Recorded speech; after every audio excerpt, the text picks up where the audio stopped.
Olá, gente. Bem-vindos mais uma vez ao nosso canal do YouTube. E estamos aqui hoje para dar sequência ao estudo do livro de Daniel. Nós estamos estudando o capítulo 7 e, logicamente, nós paramos no versículo 6.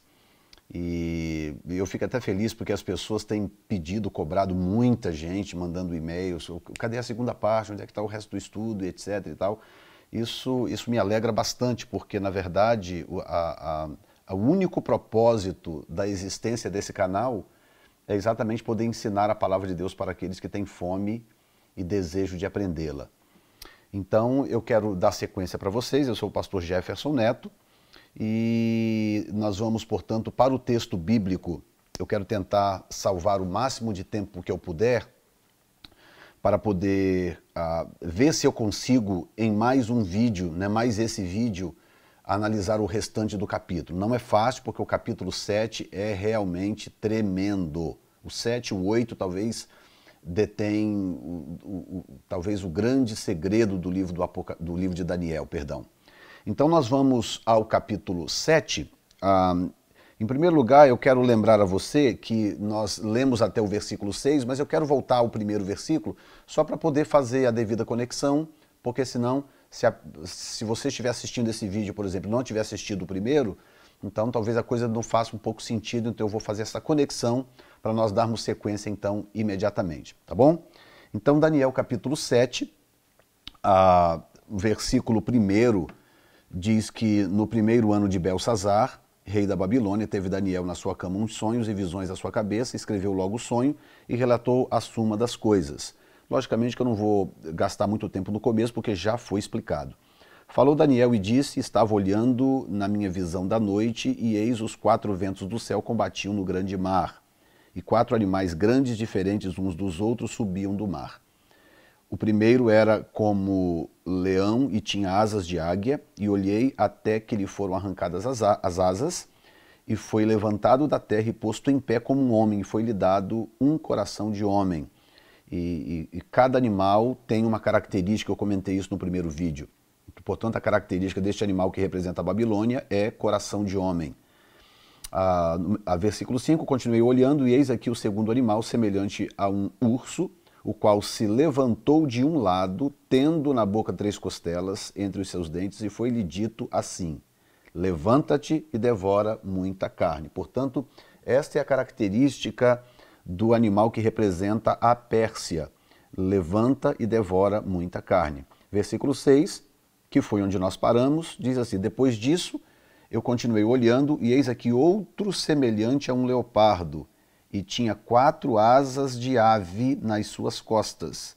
Tinha também esse animal 4 cabeças, e foi-lhe dado domínio. Bom, nós paramos no versículo 6, e antes de nós continuarmos aqui, eu quero só fazer com você uma rápida recapitulação, porque vai ser necessário isso para as conexões que eu vou fazer à frente. Em primeiro lugar, a Bíblia conecta ou faz questão de informar, Daniel registrou na sua visão, que esses 4 animais se levantavam do grande mar. Eu poderia dar para você aqui infinitos textos bíblicos que provam que o grande mar é o mar Mediterrâneo. É claro que mar, no caso no sentido de muitas águas, também representa povos e nações, mas inclusive a razão do porquê representa povos e nações é porque ao redor ali do mar Mediterrâneo, todos os reinos se estabeleceram e cresceram e se expandiram. Então, veja, por exemplo, o Império Romano, que está lá em cima, lá longe, lá na Europa. Para onde que o Império Romano se espalhou e se desenvolveu? Em direção à Ásia Menor. Então, o Império Romano se fortaleceu, se estabeleceu ali na região também do mar Mediterrâneo. A mesma coisa aconteceu com o Império Grego, que já está ali, já perto da divisa da Europa com a Ásia, mas ainda a Europa, mas também se desenvolveu para baixo, em direção ao mar Mediterrâneo. Então, é muito importante entender que esse grande mar é o mar Mediterrâneo, independente do simbolismo, independente do que está contido em termos de analogia, na expressão grande mar, ou como o próprio Apocalipse usa depois no capítulo 17, como muitas águas, o sentido de povos e nações, é importante entender que esse grande mar existe, é um mar de fato, e esse mar é o mar Mediterrâneo, ok? Então nós falamos sobre esses três primeiros animais. O primeiro animal, que representa a Babilônia, um leão com asas de águia. O segundo animal, que representa a Pérsia, é um urso com 3 costelas entre os dentes. E o terceiro animal que nós apresentamos aqui, do qual falaremos também no capítulo 8, que representa a Grécia, é o leopardo com 4 cabeças. Tá? Esse leopardo ele tem uma conexão direta com o animal do capítulo 8. O capítulo 8 trata especificamente de 2 animais, um representando a Pérsia, que é um carneiro com 2 chifres, e o outro representando de novo a Grécia, que é um bode com 1 chifre, depois mais 4 chifres, depois um 5º chifre. Portanto, estamos falando de 6 chifres nesse bode. O primeiro seria Alexandre o Grande, os outros 4 que se levantam são os 4 generais de Alexandre o Grande, Lisímaco, Cassandro, Ptolomeu e Seleuco, e levantam um 6º, né? Portanto, dentre esses 4, na verdade, um dos 4, o texto diz claramente, e esse chifre, que é chamado de muito pequeno, então ele recebe uma proeminência muito grande, e nós acreditamos ser ele o anticristo, que aparece também no livro do Apocalipse. Por que eu estou explicando isso? Porque esse leopardo, ele aparece com 4 cabeças, assim como o bode aparece com um chifre notável e depois 4 chifres no lugar desse um que cai. Portanto, essas 4 cabeças do leopardo são equivalentes aos 4 chifres que se levantam depois nesse bode quando cai o primeiro chifre, que é Alexandre o Grande. Isto é importante, porque na sequência do que vamos ler aqui agora, e eu estou colocando o texto na tela de propósito, porque eu quero inclusive que você veja os destaques, os highlights que eu fiz no texto para chamar a atenção para algo que está acontecendo no capítulo 7, porque eu quero apresentar para você uma possibilidade, é o que eu creio particularmente, de que o chifre pequeno do capítulo 7 não é o mesmo chifre muito pequeno do capítulo 8. E eu digo mais, esse animal que nós vamos ver agora, a partir do versículo 7, que aparece aqui com 10 chifres, ele não me parece o mesmo animal do capítulo 13 do livro do Apocalipse. E nós vamos tentar comparar isso aqui para vermos o que é que o texto bíblico está dizendo, não é? E quando eu chamo o programa de Profecias à Luz da Bíblia, é exatamente por isso. Quando nós temos o cuidado de checar no texto o que é que o texto está dizendo. Esquecer o que eu li no livro do fulano, no livro do ciclano, esquecer o que o dicionário tal diz, o que o comentário Y diz e etc. E nós irmos para o texto. O que é que o texto bíblico, infalível, inspirado por Deus, está dizendo? Esse é o grande segredo. Então, na verdade, eu não estou fazendo nada mais do que conduzir você ao texto bíblico. Eu não estou interpretando para você, porque não é esta a minha característica. Talvez o maior legado que eu posso deixar para você nesses vídeos de estudo da Bíblia seja exatamente o ato de te ensinar a ir checar no texto bíblico, porque é assim que se faz, ok? Então, a partir agora do versículo 7, eu quero ver com você cuidadosamente o que é que o texto diz para nós podermos aprender, e eu vou jogar ele na tela para você. Diz assim: depois disto eu continuava olhando nas visões da noite, e eis aqui o 4º animal, terrível e espantoso, e muito forte, o qual tinha dentes grandes de ferro. Ele devorava e fazia em pedaços, e pisava aos pés o que sobejava. Era diferente de todos os animais que apareceram antes dele, e tinha 10 pontas. Bom, o que acontece é que nós somos imediatamente tentados a imaginar que esse animal seja o mesmo animal de Apocalipse, capítulo 13, porque realmente há algo de semelhante nesses dois animais. Mas eu queria que você prestasse atenção comigo no o que é que diz o texto do capítulo 13 do Apocalipse, que diz, eu pus-me sobre a areia do mar, de novo, o mar, que é o grande mar, né, o mar Mediterrâneo, e vi subir do mar uma besta que tinha 7 cabeças e 10 chifres, e sobre os chifres 10 diademas, e sobre as cabeças um nome de blasfêmia. Então, nós somos imediatamente tentados a imaginar que esse animal do capítulo 13 do Apocalipse seja o mesmo animal lá do capítulo 7, mas tem algumas características nesses dois animais, o do capítulo 7 de Daniel e o do capítulo 13 do Apocalipse, que fortemente sugere que eles podem não ser os mesmos animais. E talvez aqui esteja uma das grandes confusões que nós fazemos em relação ao que está no capítulo 7, ao que está no capítulo 8 do livro de Daniel e no capítulo 13 do livro do Apocalipse. Nós acabamos misturando os textos como se eles fossem uma mesma coisa, e pode não ser. Eu, particularmente, estou convencido de que não é, mas cabe a você também checar o texto bíblico para você então ter uma noção. Então, uma característica desse animal, capítulo 7, voltando lá agora para o capítulo 7, versículo 7 do livro de Daniel, veja bem o que diz o texto bíblico.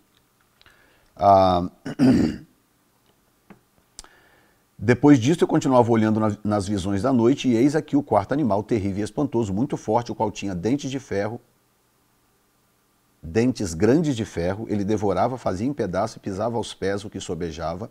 Era diferente de todos os animais que apareceram antes dele e tinha 10 pontas.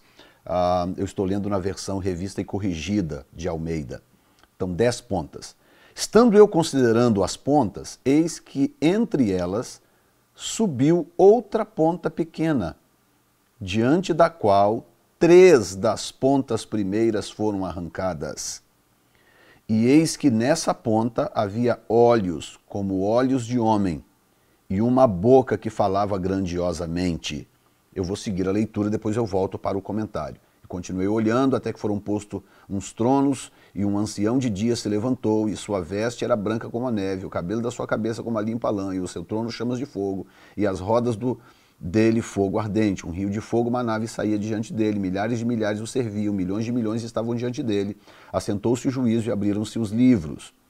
Agora, esse versículo 11, ele tem talvez um significado, uma importância extraordinária. Eu não tenho como grifar para você a importância do que nós vamos ler agora nos versículos 11 e 12, porque isto vai nos ajudar a entender a diferença entre esse animal e o animal do capítulo 13 do livro do Apocalipse, que a maioria pensa que são os mesmos, tá? Mas aqui começa sinais de que há uma diferença entre esses dois animais. Portanto, o versículo 11 diz assim: então estive olhando por causa da grande voz. Deixa eu jogar esse versículo 11 para cima, que eu quero que você compare, inclusive, com o 12. Então estive olhando por causa da voz das grandes palavras que provinha da ponta.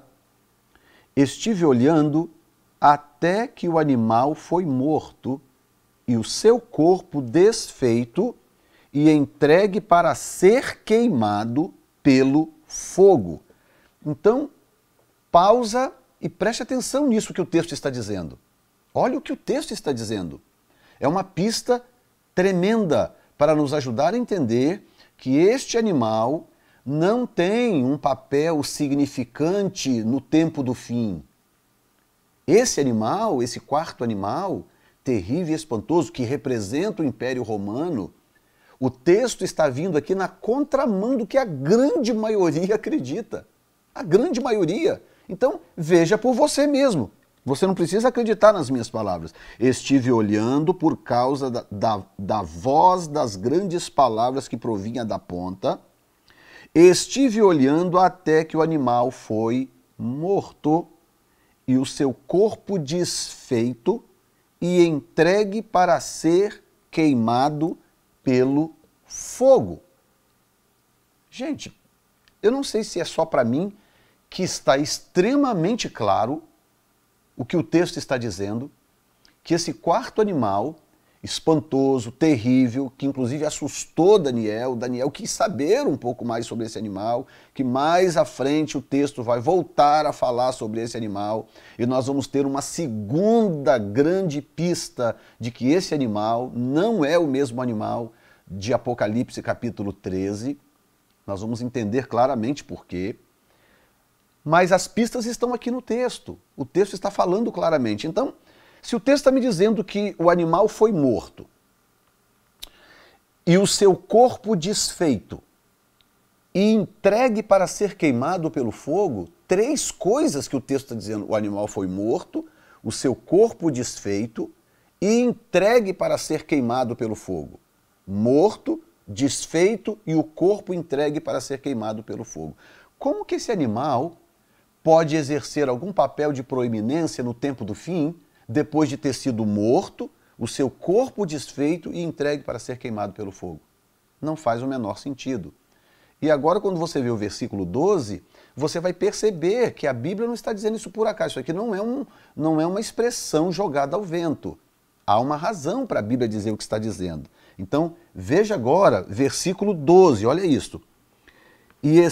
E quanto aos outros animais, foi-lhes tirado o domínio, todavia foi-lhes dada prolongação de vida até certo espaço de tempo. E quanto aos outros animais, foi-lhes tirado o domínio, mas olha bem, eles não foram nem mortos, nem o corpo desfeito e nem entregues para ser queimado pelo fogo. Foi-lhes tirado o domínio, todavia foi-lhes dada prolongação de vida até certo espaço de tempo. Está claro para você isso?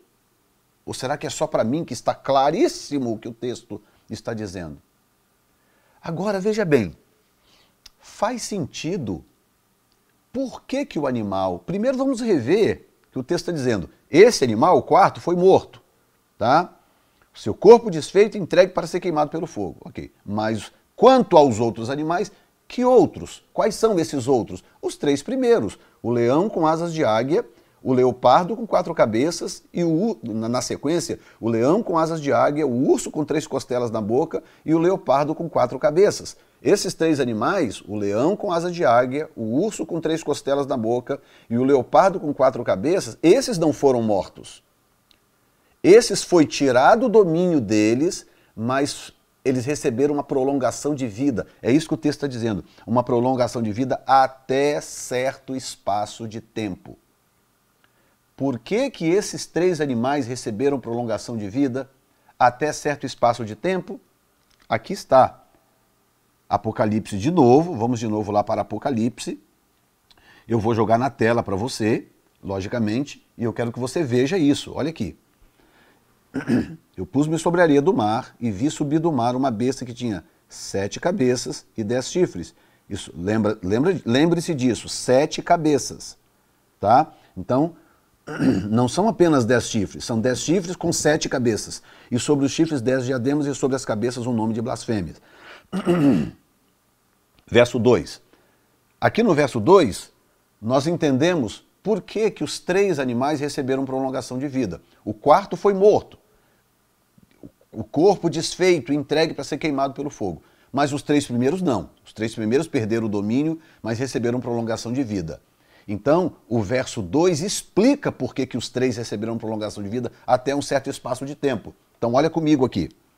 E a besta que vi era semelhante ao leopardo, os seus pés como os de urso, e a sua boca como de leão, e o dragão deu-lhe o seu poder e o seu trono e grande poderio. Quais eram as características, então, ou quais são as características da besta do Apocalipse? Ela é semelhante ao leopardo, Grécia. Ela tem boca de leão, Babilônia. E tem pés de urso, Pérsia. Então, esses 3 animais do capítulo 7, que não foram mortos, apenas perderam o domínio, mas o texto diz que receberam prolongação de vida.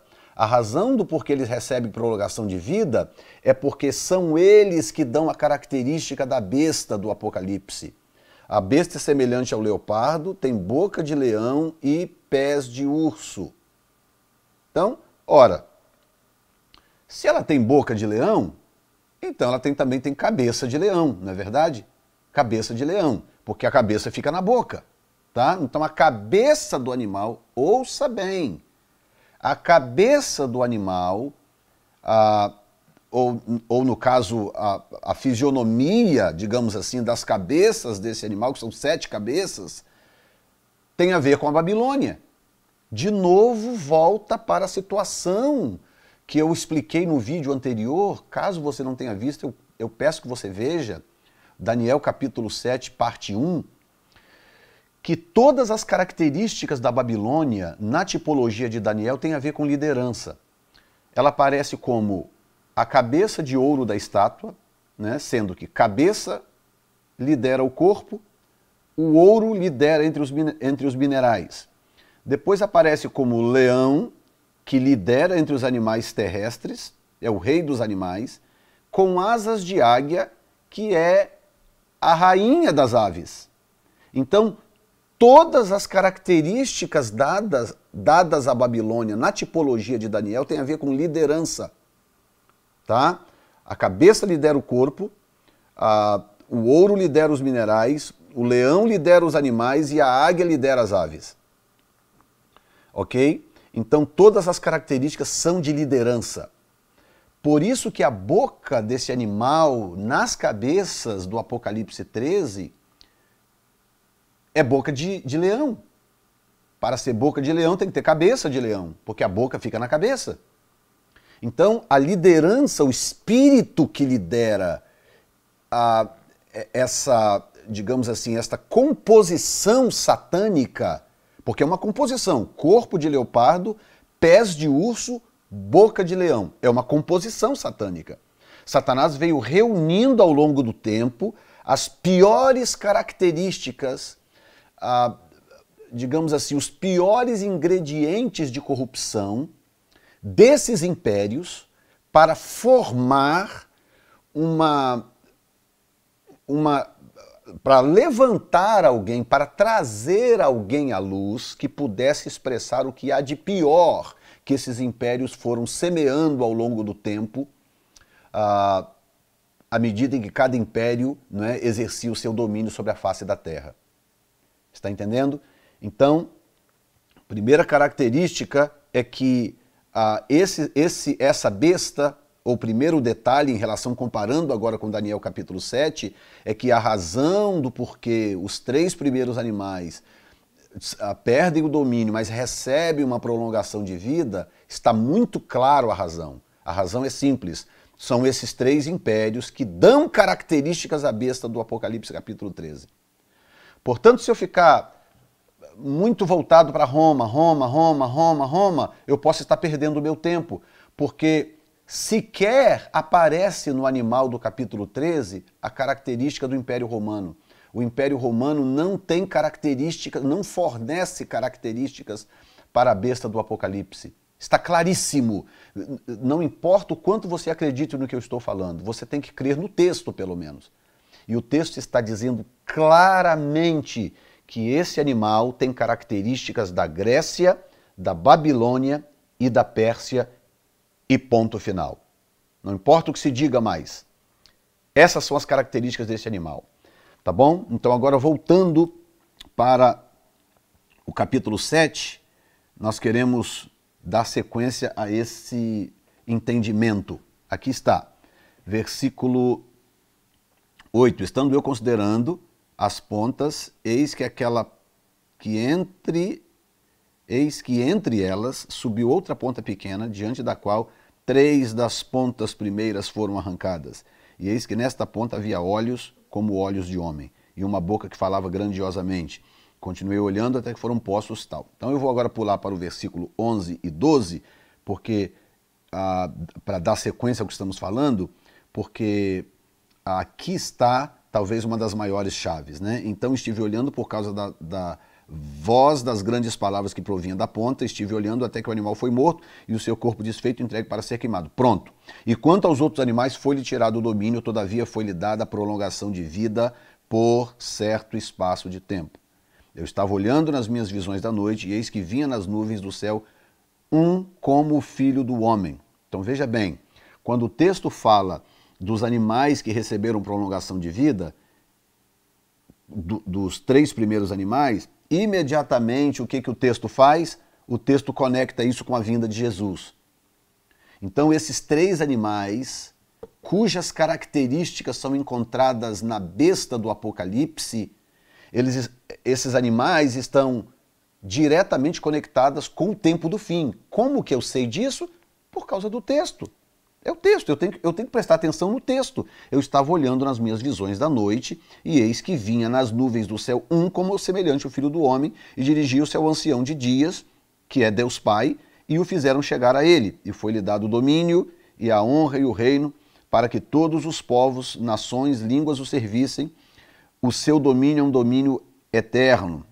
Para os que são dispensacionalistas, esse texto se refere ao milênio que virá, onde Cristo reinará sobre a terra. Diz, eterno que não passará, e o seu reino, o único que não será destruído. Quanto a mim, Daniel, meu espírito foi abatido dentro do corpo, e as visões da minha cabeça me espantavam. Cheguei-me a um dos que estavam perto e pedi-lhe a verdade acerca de tudo isto, e ele me disse e fez-me saber a interpretação. Então veja bem, ele diz assim, esses grandes animais, que são 4 reis que se levantarão da terra. Claro que a expressão reis aqui é equivalente no livro de Daniel e no Apocalipse, a palavra reis é equivalente a reinos, não é? Então, é um dos cuidados que se tem que ter quando se lê livros proféticos, porque muitas expressões são equivalentes, a pessoa às vezes interpreta da forma indevida, digamos assim, sem saber que aquela expressão ali tem também um outro significado, e isso é importante para ajudar na interpretação do que está sendo dito, tá? Então, quando diz aqui, receberam e estes grandes animais, voltando, portanto, lá para o texto, e estes grandes animais, que são 4 reis que se levantarão da terra. Mas os santos do Altíssimo receberão o reino, e possuirão o reino para todo sempre, de eternidade em eternidade. Então, lógico que ele está fazendo um resumão grande, né, para Daniel. Aí o verso 19, Daniel volta no tal animal, porque esse animal, de novo, tornou-se uma incógnita para Daniel. Aí, essa explicação que vem agora a seguir, ela faz sentido com a explicação anterior. Eu não posso perder de vista a explicação anterior que está nos versículos 11 e 12. Só assim que esse texto passa a fazer sentido agora. Então vamos de novo lá, versículo 15, quanto a mim, Daniel, meu corpo... verso 19. Então tive desejo de conhecer a verdade a respeito do 4º animal, que era diferente de todos os outros, muito terrível, cujos dentes eram de ferro, e as suas unhas de metal, que fazia em pedaços e pisava aos pés o que sobrava. E também das 10 pontas que tinha na cabeça, e da outra que subia, de diante da qual caíram 3. Daquela ponta, digo, que tinha olhos, e uma boca que falava grandiosamente, e cuja aparência era mais firme do que as suas companheiras, eu olhava, e eis que essa ponta fazia guerra contra os santos e os vencia. Então, pausa aqui para nós analisarmos o texto. Olha bem o que está em rosa ali, fazia, vencia. Então agora veja bem. A razão do porquê nós imediatamente supomos que esse animal, é o mesmo do capítulo 13, é porque existem expressões que são muito semelhantes, muito parecidas. Mas aqui no versículo 20, para mim, está a prova cabal, a prova final e definitiva, junto com as outras pistas que o texto vem dando lá para trás. No versículo 20, para mim, está o golpe final de que esse animal não pode ser o mesmo do capítulo 13, tá bom? Talvez você não tenha percebido quando eu li, mas agora eu vou passar devagar com você para você perceber. Então olha bem, versículo 20. E também das 10 pontas que tinha na cabeça. Esse animal do capítulo 7, ele tinha uma cabeça. Enquanto que o animal de Apocalipse capítulo 13 tem 7 cabeças. Pastor Jefferson, será que isso é importante? Será que é importante? Num livro como a Bíblia, onde uma vírgula muda tudo? Onde uma pontuação colocada no lugar errado destrói o texto completamente? Será que isso é importante? Um animal tem uma cabeça e o outro tem 7 cabeças. Será que isso é importante? Lógico que é importante. Esses animais não podem ser os mesmos. Será que Daniel teria dito, se Daniel tivesse visto 7 cabeças, será que Daniel teria dito? Claro que teria, pois ele não disse que eram 10 chifres. Se ele disse que eram 10 chifres, por que ele não diria que eram 7 cabeças? Ele não disse porque não eram. Então, quando ele diz, e também das 10 pontas que tinha na cabeça, uma cabeça singular. E diz assim, e da outra que subia, de diante da qual caíram 3. Daquela ponta, digo, que tinha olhos e uma boca que falava grandiosamente, e cuja aparência era mais firme do que o das suas companheiras. Aí diz, eu olhava, e eis que essa ponta fazia guerra contra os santos e os vencia. Ok, qual é a importância do tempo verbal aqui? Também grande importância, porque a Bíblia é o livro perfeito. Então a Bíblia se comunica de forma clara e todas as expressões bíblicas há uma razão de ser. Logicamente que eu chequei no original para ver se realmente esse tempo verbal bate com aquilo que Daniel disse no aramaico. E bate. Se Daniel tivesse dito assim, eu olhava e eis que esta ponta fez guerra contra os santos e os venceu. Esse tempo verbal poderia sugerir que foi um evento único. Aconteceu um evento, houve uma guerra, essa ponta fez essa guerra contra os santos e venceu os santos do Senhor. Poderia ter sido um evento único. Mas com esse tempo verbal aqui, eu olhava e eis que essa ponta fazia guerra contra os santos e os vencia. Bom, eu não sou professor de português, não é essa a minha especialidade. A minha formação é em outra área. Mas aquele conhecimento básico, fundamental da língua, eu acho que toda pessoa com uma certa escolaridade tem e deve ter. Esse tempo verbal sugere um acontecimento repetitivo ou constante na história. Portanto, Daniel está falando de um fenômeno histórico, algo que aconteceu ao longo da história. Algo que aconteceu mais de uma vez e que, quem sabe, repetidas vezes. Porque ele fazia e vencia, e não fez e venceu. Então, talvez uma das grandes diferenças entre esses animais, o animal do capítulo 7, o quarto animal do capítulo 7 e o animal do capítulo 13, a besta que se levanta do mar, é que a besta que se levanta do mar no Apocalipse está por vir. Ela surgirá no tempo do fim, antes de Jesus voltar nas nuvens, como diz o próprio texto, antes de Jesus voltar nas nuvens, essa besta surgirá com as características da Grécia, da Babilônia e da Pérsia. Ok? E o animal do capítulo 7, esse quarto animal do capítulo 7, esse chifre pequeno do animal do capítulo 7, ele é um personagem histórico que está para trás. Isso já aconteceu lá atrás. Isso quer dizer que nós podemos identificar exatamente quem é esta pessoa e quem eram esses 10 chifres? Não. Talvez não seja possível identificar. Mas há algumas pistas, como por exemplo, alguns historiadores.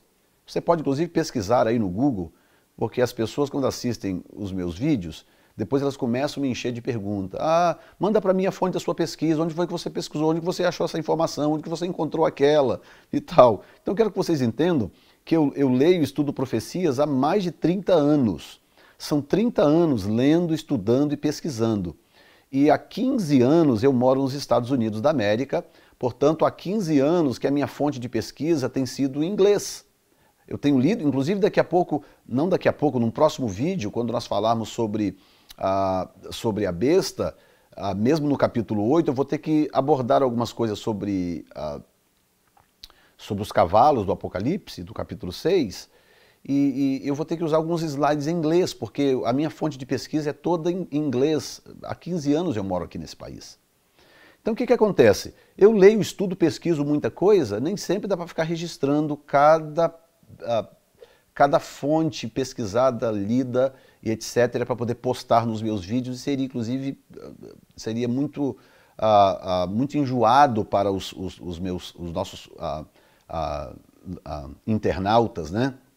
Os nossos espectadores. Sendo assim, o que acontece? Você pode fazer também o seu dever de casa. Eu estou estimulando você a pesquisar. Tem informações que eu vou passando nos vídeos que deve estimulá-lo a pesquisar. Você não tem que acreditar 100% no que eu estou falando. Pesquisa, hoje em dia é tudo tão simples. Vai no Google, pesquisa. Você acha tudo que você quiser achar se você pesquisar com carinho, com amor. Se você fala então uma segunda língua, de preferência o inglês, então para você o céu é o limite. Você pode encontrar tudo que você quiser em termos de pesquisa e etc. Mas voltando agora ao raciocínio anterior, né? Alguns historiadores dizem, quando fala sobre a transição entre o Império Romano e o Império Otomano, não é? Que inclusive está subentendido em Apocalipse capítulo 17, como sendo o sétimo império, porque o anticristo é o oitavo. Então, nesse raciocínio, alguns historiadores, quando explicam a transição do Império Romano para o Otomano, alguns alegam que o Império Romano se desfacelou em 10 províncias. À medida que o Império Romano foi perdendo força, né, e as tribos turcas foram ganhando controle e domínio, e também as tribos germânicas, alguns historiadores, nem todos abordam esse ponto, mas alguns historiadores alegam que o Império Romano acabou a região, o território, melhor dizendo, que era homogeneamente do Império Romano, acabou se desfacelando em 10 províncias independentes. Essas províncias eram, na sua maioria, províncias turcas, e que futuramente acabariam se unindo e formando um império, o Império Otomano,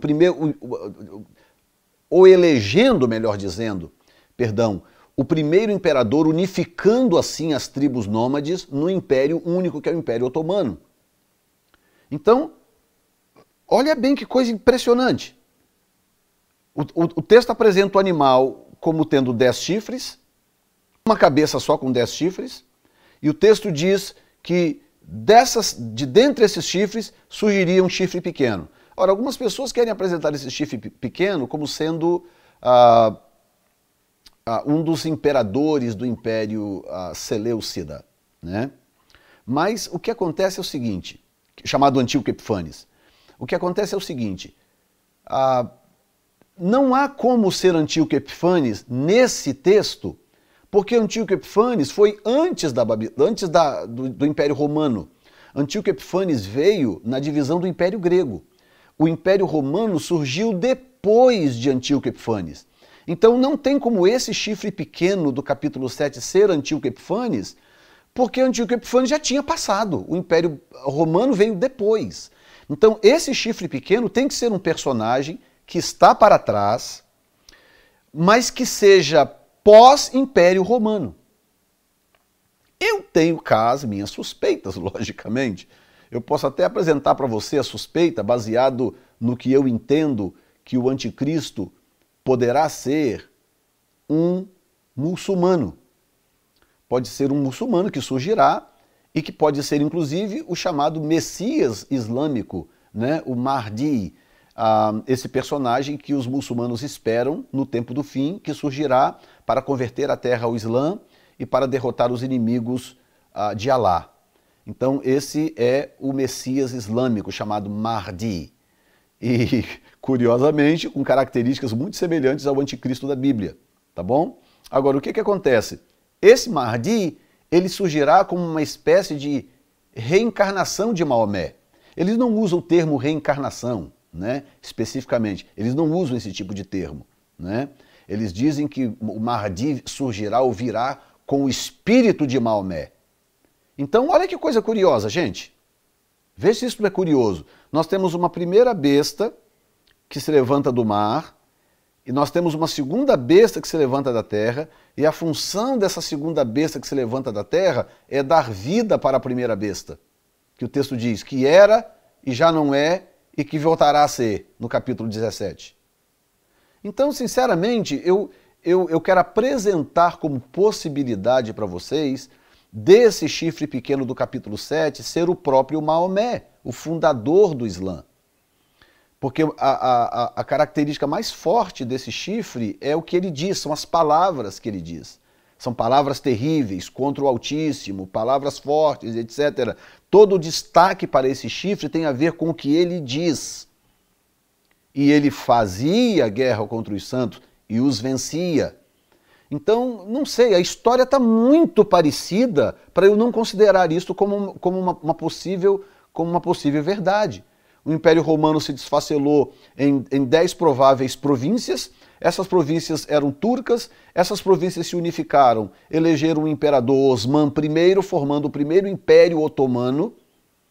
E, cá para nós, o Império Otomano surgiu praticamente junto com o Islã, porque o Império Romano caiu definitivamente, voltando atrás um pouco, né? O Império Romano se dividiu em 456, algo assim.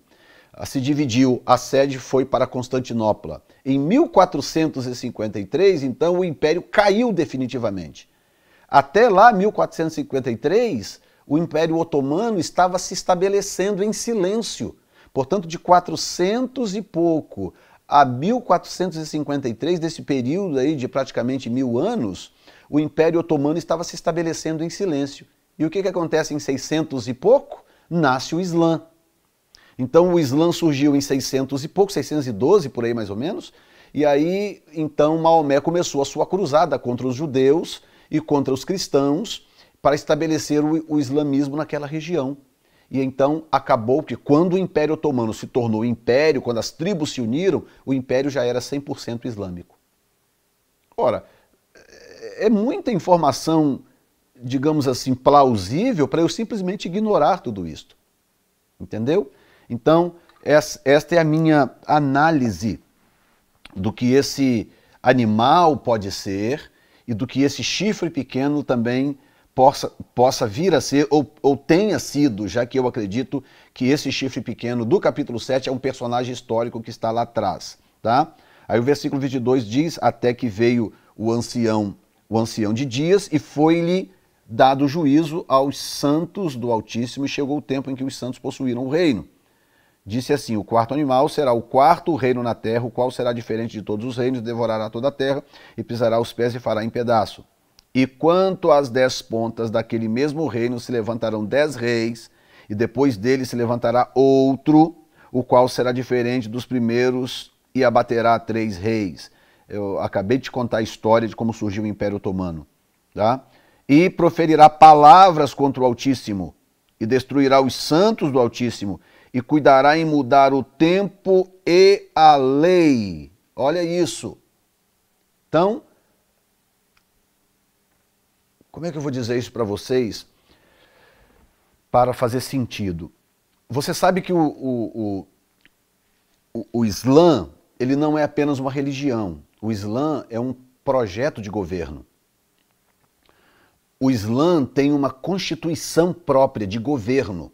É por isso que vários países, principalmente da região da África ou do Oriente Médio, são países que têm o Islã como a religião principal e como parte integral do governo. porque eles usam a Sharia, que é um sistema constitucional de leis religiosas que regem o país, que é o caso, por exemplo, do Irã, o caso da Síria, que usa uma versão menos rigorosa da Sharia, o caso da Arábia Saudita, que usa uma versão um pouco mais rigorosa da Sharia, tentaram implantar a Sharia no Iraque, não deu certo, mas existem grupos que usam a Sharia como lei.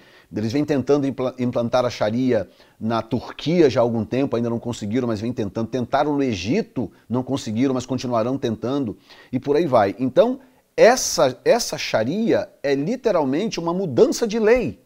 Sabe o que está acontecendo agora na Europa, enquanto eu estou falando com vocês? Existem bairros em Londres onde a lei não é mais a lei britânica, é a Sharia.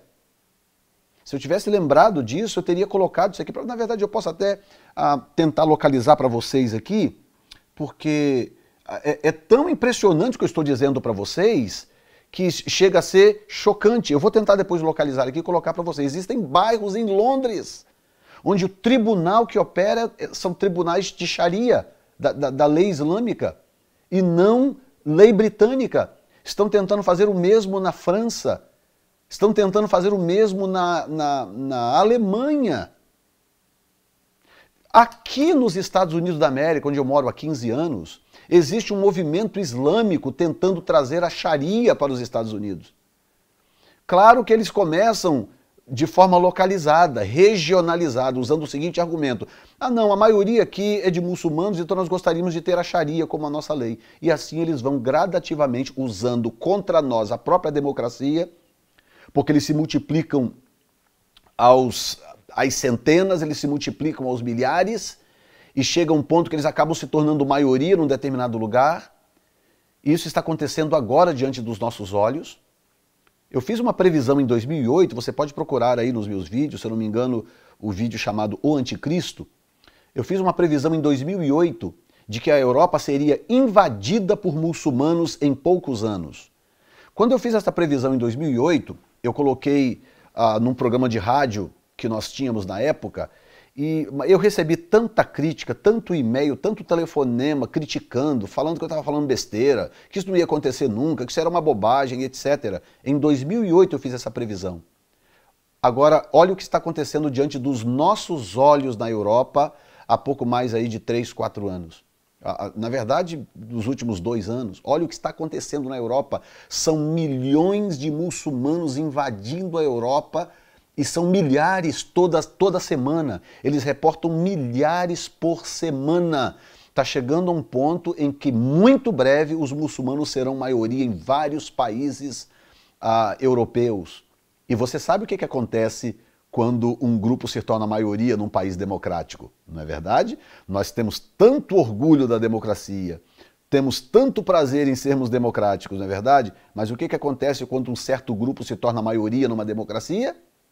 Eles passam a ter voz, eles passam a fazer diferença, eles passam a eleger quem eles querem, e eles mudam as leis, eles alteram, porque os muçulmanos têm uma única agenda, uma só e não tem outra, que é estabelecer a Sharia law, a lei da Sharia. Às vezes eu misturo um pouco com o inglês, a lei da Sharia em todo o planeta Terra. Sabe por que eles estão tentando fazer isso? Porque isso está contido nas suas profecias do Hadith a respeito da vinda do Mahdi.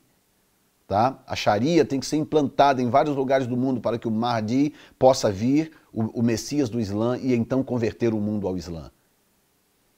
Olha, gente, é muita coincidência, não é não? Que tudo isso se pareça tanto com o que a Bíblia diz a respeito do Anticristo.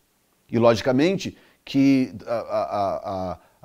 exercer domínio sobre a cidade de Jerusalém, aqui atrás de mim está a cidade de Jerusalém projetada, logicamente, e a cúpula que ali está, né, com a cúpula dourada, chamada Cúpula da Rocha, ou Mesquita de Osmar, está no lugar do templo que foi construído por Salomão e depois por Zorobabel, alguns especialistas dizem que aquele lugar ali é a razão da Terceira Guerra Mundial explodir no mundo, porque um belo dia Israel vai tentar tomar aquilo ali, mais cedo ou mais tarde vai tentar tomar aquilo ali, e a guerra então vai explodir porque eles não abrem mão de Jerusalém, porque eles querem aquele espaço para eles. Então está tudo organizado conforme a Bíblia está dizendo, conforme a Bíblia predisse, porque a Bíblia é a palavra de Deus e a Bíblia é muito perfeita. Amém? Então, eu concluo. Então diz que ele proferirá palavras, versículo 25, contra o Altíssimo, e destruirá os santos do Altíssimo, e cuidará em mudar os tempos e a lei, e eles serão entregues nas suas mãos por um tempo, e tempos e metade de um tempo. Mas o juízo estabelecer-se-á, e eles tirarão o seu domínio para o destruir e para desfazer até o fim. E o reino e o domínio e a majestade dos reinos debaixo de todo o céu serão dados ao povo dos santos do Altíssimo. O seu reino será um reino eterno, e todos os domínios o servirão e lhe obedecerão. Aqui findou a visão. Quanto a mim, Daniel, os meus pensamentos muito me espantaram, mudou-se em mim o meu semblante, mas guardei essas palavras no coração. Termina, portanto, o versículo 7 do livro de Daniel, capítulo 7 do livro de Daniel. Bom, eu fui até o final, eu sei que o vídeo talvez até ficou um pouco grande, mas eu queria muito que esse raciocínio fizesse sentido para você. Como as expressões do capítulo 7, algumas expressões são muito parecidas com outras expressões que aparecem no capítulo 8, como algumas que aparecem em Apocalipse capítulo 13, então nós somos tentados a achar que esse chifre do capítulo 7 é o mesmo do capítulo 8 e que, portanto, é o mesmo anticristo do livro do Apocalipse. Mas, para mim, há sinais muito contundentes, sinais textuais de que não são a mesma pessoa.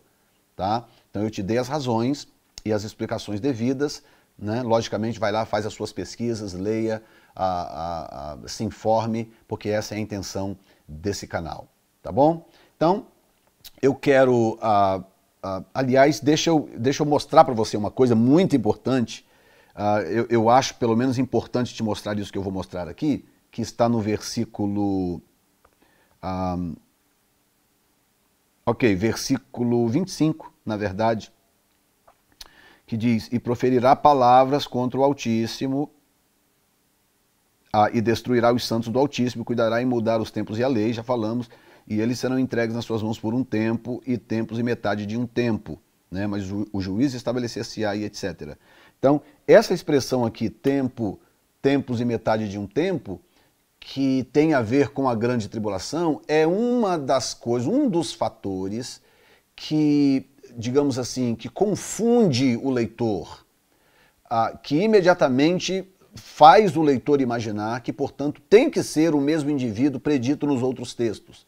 Só que eu queria te lembrar de pelo menos algo, uma característica do texto bíblico muito interessante. Por exemplo, deixa eu te dar um exemplo.